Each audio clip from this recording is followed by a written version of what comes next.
इथे मी तुम्हाला ज्वारीची किंवा बाजरीची भाकरी कशी बनवायची हे स्टेप बाय स्टेप दाखवते. त्यासाठी तुम्ही पूर्ण व्हिडिओ बघा.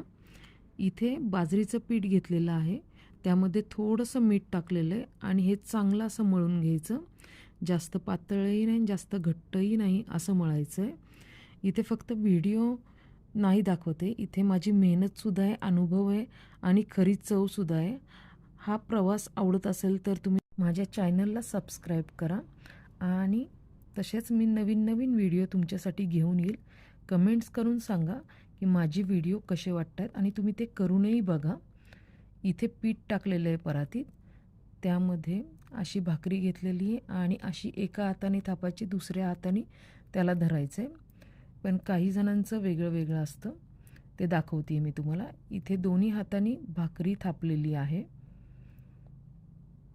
त्याला पीठ लावायचं थोडंसं हाताला, म्हणजे मग भाकरी ही हाताला चिकटत नाही. इथे आपण तीळ टाकलेलं आहे. तीळ हे उष्ण असतात. थंडीच्या दिवसात ही अशी बाजरीची भाकरी आणि तीळ लावलेली मीठ टाकून अशी गरमागरम फार छान लागतं. तुम्ही लहान मुलांनासुद्धा अशी भाकरी देऊ शकता तूप लावून. इथे तवा गरम केलेला आहे पहिल्यांदाच. त्यानंतर भाकरी ही उलट्या साईडनी टाकलेली आहे, पिठाची साईड वर घेतलेली आहे आणि थोडं थोडं करून पाणी लावायचं आहे. हा तवा खूप जास्त गरम होता, त्यामुळं भाकरी पटकन पचलेली आहे असं म्हणूया, म्हणजे झालेली आहे. दुसरी साईडही भाजली गेली आहे थोडी थोडी.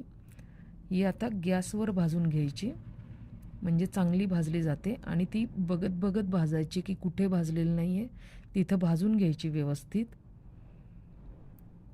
ही झालेली आहे आपली बाजरीची भाकरी. बाजरीच्या भाकरीबरोबर तुम्ही काही खाऊ शकता. चवही छान लागते, टेस्टही मस्त. कमेंट्स करून सांगा मला.